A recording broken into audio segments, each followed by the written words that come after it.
Hello, hello, hello. My name is Christian Johnson. I am Fashawn Mosby's son. First child, firstborn. And today I'm here to talk about the journey of me and my mom. Because, it was pretty, if you know, you know. It was pretty rough for the both of us, but we made it. I thank God for everything that's happened to us, the both of us, because it's definitely been rough. So, July 19th, 2002, my mother had me, her firstborn. And from what I've been told from her, that I saved her life. Ever since I was born, it was just me and her. Just me and her. And I can't remember much, back then when I was like, 1 or 2. But what I do know was it was definitely a struggle, and definitely being a single mom, I couldn't imagine, getting life together, trying to figure out life and raising a son. But she made it happen though. Like she made it happen because, if you don't know, I'm a United States Marine. Been in the Marine Corps for about 1.5 years, and I enjoy everything I do. I'm a 70-41, and if you don't know what that is, it's pretty much aviation operations specialist. And I just do admin jobs, and I just do things for the aircrafts. I do paperwork for the aircrafts pretty much, which is, it's tedious every now and then, but I enjoy my job, you know what I mean? Like, it's a job, you're not really supposed to, I don't know. But I'm here to talk about the journey. So the earliest memory I can remember is it's about 4th grade is when we moved from Winburn to Woodhill Drive. And I transferred school, so I had to make a lot of new friends. Me and my sister, it was definitely hard for the both of us because, one, I used to not be a very talkative person. I used to always be quiet, and I really didn't want to really mess with anybody, you know what I'm saying? I just stayed in my own circle. But that was the challenging part. And honestly, me and my sister, we were so young, we didn't know what was really going on. So we were just moving around.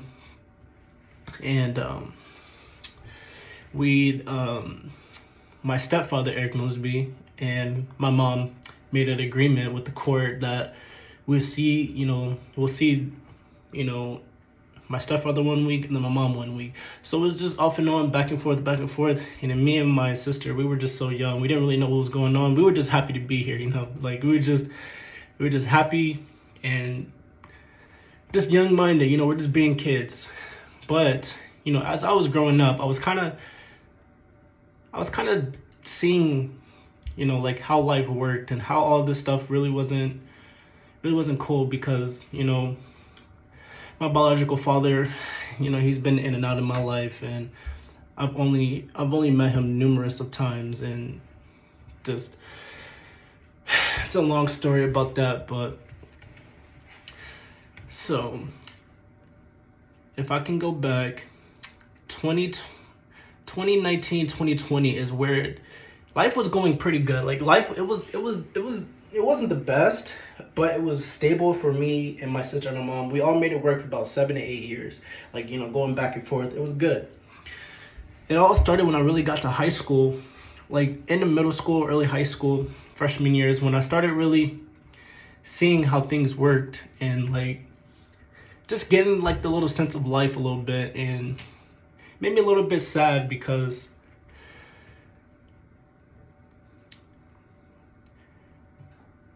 I know my mom, she was trying her hardest to keep everything silent. She always just made sure everything was cool. Like every time you seen her, she was like always in a good mood. Like nothing was happening. Like you wouldn't think we were struggling the way we were by the look on her face. Like she always kept a smile, like every time you talked to her, she was always ready to talk. She's always there for you. She was always there for you. She was there for me and my sister, even though it was hard. She somehow made it work. And honestly, she's a pretty strong woman because I the amount of things we've been through for the past 3 years is the changes is just outrageous. When I see now the progress and the success we both have, it's just it makes me tear up a little bit because we was in a rough place. Like, it was bad. Like, the lights was cut off like every month. Water was cut off. We had to transfer, to my grandmother's house back. We lived with her for a little bit. Like, it was very hard. And honestly, 2020 is when we lost the house. And then from then, that's when I knew this is bad. Like, what am I gonna do? Because here I am, I'm still in high school, and I'm struggling in high school. I'm a young dude, don't have life really figured out. I'm going through things at home. I don't want to talk about it, so I'm keeping all my feelings inside. All these emotions and like all this just guilt, anger, and just wishing I could help, but I can't because I just can't because I'm still in high school. You know what I mean? Like, I was trying to worry about school and this and that and whatever. So when we lost the house, that kind of hit me a little bit. Like, really, it hit me a lot. Like, I thought we were gonna be homeless. Like, I really did. Like, I thought that we would have nowhere to go. But luckily, we have family that cares for us, and like, we have people that have our back. And I thank God to this day for all the people that's done stuff for us. And if you know about it, if you know our past, whatever, thank you so much. Like, I really appreciate everything. But anyways, so we lost our house 2020, and the landlord said we had like a couple of days to get everything out and be out of the house. Like, he was practically just kicking us out, telling us if you don't get all this stuff, I'm gonna kick it to the curb. So we lived in that house for like 10 years, 9-10 years. So like, we had a lot of stuff in there, like, we couldn't, and it was just me and my mom at this point. Like, my sister was there, but she had agreed to stay with her stepfather because of reasons. I really don't want to get too deep in this. I just want to, talk about the journey. So it was just really me and my mom, and we were just trying to figure out like how we're gonna do this. My mom was, stressing out. I could see it. Like, as much as she tried to hide it from me, I was old enough. Like, when something's wrong with a person, especially an adult.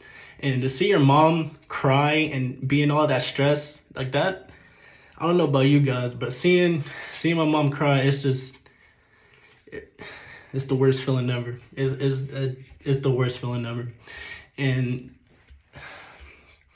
it was tough It was tough. Like, I gained major depression. Like, I was so upset. Like, I just, I didn't even want to be here. Like, I was fighting it was just me and my mom. So 2020, my mom finally got a plan. Her friend Dana, said she could come down to Louisville, stay in a little apartment up there. It was called the 800, I believe. That's where we started. That's where all the journey started. So we packed up. We moved everything to my grandmother's house, and we stayed there for just a little bit, just to, get our, figure out what we're going to do. And after about 2 weeks and a half, that's when, Dana texted saying, you can come up to Louisville. My mom was like, my mom obviously took that because, that, there's not many people who out in this world that will actually help you like that. There's a lot, people don't just be like, hey, you want to live here? Like, especially being an adult. And I thank her, and, I love her for that, because we honestly needed that. Honestly, if it wasn't for Dana, I don't know if we would get this far. I don't know. I really don't. But we moved everything to Louisville, which was a hassle because if Lexington to Louisville, it's an hour, but it's an hour, and we barely had gas money. And how could you not? Me and my mom was pushing $20 in the tank to Louisville. I don't do like that. Little Trailblazer got us to when my mom told me that Trailblazer broke down. I was kind of upset because that thing, we was running on $20 on gas every single day. Like, I remember one time she put like $5 in the tank. Like, the struggle was real. Like, we really got it out the mud. Like, it's crazy. Like, it's amazing of all the success that's happening right now. But, as we were doing that, we moved it to the 800. And the 800 is the apartment. That was the name of it. But, so when we finally got down there, things were okay. It wasn't too bad.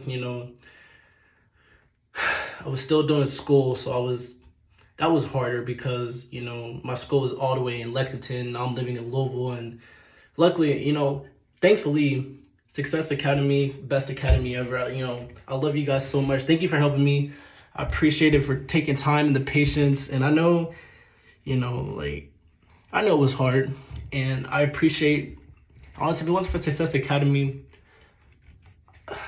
I wouldn't say I wouldn't have graduated, because I obviously would have, but I wouldn't have graduated on the time that I graduated, you know what I mean? Because I definitely was one of those people who just, especially everything that I was going through, it was hard to even, just wake up in the morning, it was pretty crazy.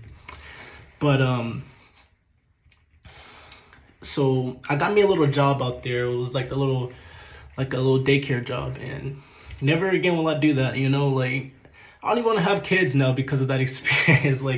Bro, I didn't know kids. I thought it would be easy, The kids will come. Oh yeah, just give them breakfast. Let them roam around a little bit. Give them lunch. Let them do their homework, and that was it. That's what I thought. I was like, just taking care of kids. My young mind, it should be easy, right? Was I wrong? Them kids was chopping off each other's ears. It was fighting each other every single day, fighting me. I was like, I couldn't do it. I had to quit. I couldn't do it. I feel bad for quitting, but I just couldn't do it. Kids were driving me crazy. I didn't know what to do with myself. I was like, man, I don't know. The teachers out there, hey, I praise y'all, because look, and I was dealing with 4th to 5th graders. So they were they were still young, but they were old enough, you know what I mean? So they were all over the freaking walls. But, so that happened. And then my mom met Marvin. I wasn't really sure how, when she met Marvin. I don't know if she met Marvin in Lexington or Louisville. I'm a little confused on that. But anyways, regardless, she met Marvin, and pretty much Marvin took her under his wing and took care of her. And I love Marvin to this day because of that. Because honestly, Marvin, if it wasn't for you, honestly, we would not be in this position. You're an angel from heaven. That's what I'm gonna say. Because the things you did for me, the things you did for my mom, my sister, and still managed to do it for your kids as well. You are a great father, and I love you. I really appreciate everything you did and everything you're doing in helping my mom, get where she is. You know what I mean? It's just Marvin's, he's our hero. He was honestly our hero. He literally saved us. He saved us from everything. And he took my mom under, and then he took me under, and then we all just had a great time, meeting him. And he let us stay at his house, and then 2 years later, no, 3 years later, was it last year? Anyway, it was 2020. It was I think it was this year. I believe it was this year. I have to look back. I'm not sure. I'm so sorry. I got 1,000 things running in my mind. But this year he proposed to her, and that I cry when I think about that. They're getting married, and my mom, she can focus on her business, and she can do all these things now. And they just purchased a new house, and look, the house, I wouldn't, if you were to ask me in 2020, do I think we'd be here right now? I would say no. I'd say no. And I don't know, because the position we're in right now is a great position. I have my own house. As you can see, this is my own house. I'm 20. I have a career. I have a career. I have a wife. Everybody knows that I got married.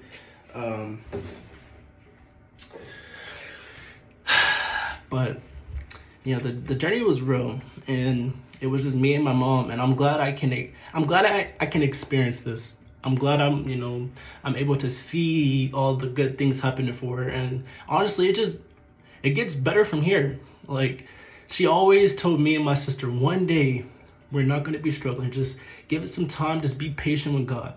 And I don't know about my sister, but I sure was patient. I always believed her. I never thought she was lying, because there was something like, just like something in my heart just told me that it's all going to be better. Don't worry about it. Don't, like, it sucks now, but it's going to be good in the end. And that's what ended up happening. My mom is successful. Like, she has all these marketing places and brands and businesses and doing big. She just got a new house that, like 400, 300K. Like she's doing it big. And I'm so proud, like, as her firstborn, because of where I know where we were, and I knew everything that was happening. Even though you try to hide it, I knew. It was just like, I stood by your side and I believed in you. I did. I knew one day that, we will come under the dark cloud and see some light. And you proved me right. I mean, you showed me, like, you didn't lie. You kept your word, and that's all that matters. Is you said that one day you will be living in a nice house, great marriage, business popping off, living good, no longer in the struggles, no longer putting $5 in the tank. Like, you just told me to keep being patient and keep doing what I did, and that's what I did. I was patient. I went down my own road early because, just so I can get away from it, But I'm glad that I have my own house, you have your own house, and it's an amazing. And all I can say is, I don't want this video to go on, forever, but I love you, Mom, and I love you, Marvin, and I love everybody out there that helped us with this journey. And I'm speechless. Like, I'm just thinking of words to say right now, because it's honestly just speechless. Like, the way life is for my mom right now is, I wouldn't have think this would have happened 3 years ago. Because 3 years ago, I thought we were going to be homeless. Like, honest to God, I thought we were going to be homeless. I know we have family, and I know they wouldn't, like, our family wouldn't make us be homeless. They will always, we'll always have somewhere to stay, but that's not the point. Because you can't always just count on your family, you know what I mean? Like, yeah, they're there for you when you need them, but you can't always count on them. You got to kind of take some self-initiative and figure it out on your own, because that's how life works. You can't always just count on somebody, And that's the way I see it. Like, I mean, people have different opinions, but that's just my opinion. I know my family has my back for sure, and no matter what, they're just a phone call away, and I know they'll pick up anytime given a day. But I was scared. I was really scared. Like, I had bad thoughts back then, and now the black cloud is over, and we're both successful people. My Marine Corps career is taking off. I'm doing good things. Yeah, I had a little slack and whatever, but I'm back on my feet, and you just keep waking up and keep fighting the day to day. Like, it. But my word of advice to the people out there: don't give up. Because if you give up, then you're just giving up on everything else. Because everybody wants to be successful, but you got to put in the work and the time, and it's all about patience as well. You got to be patient. Nothing's going to happen tomorrow. Nothing's going to happen the next week, next month, next year. But it's going to happen. If you just believe, pray, and just believe in yourself, because you can always do it. You can. Anything is possible, especially where me and my mom came from. And now look at us. Like, we're living the best lives ever. All because we were patient and we didn't give up. Okay, it took 10 plus years, but that's okay. Sometimes it takes people long, but it's all that matters is in the end, you're going to be successful. And you just got to be patient with yourself, and you just got to keep going. Wake up every day, take a deep breath. Don't go into the next day all mad.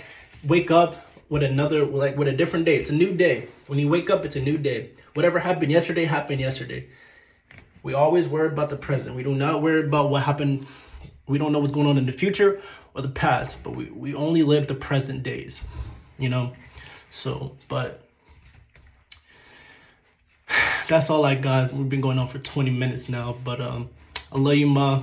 I love everybody. Thank you so much. And this is my little talk, and I hope you guys have a great rest of your day, year, and we got to do what we got to do.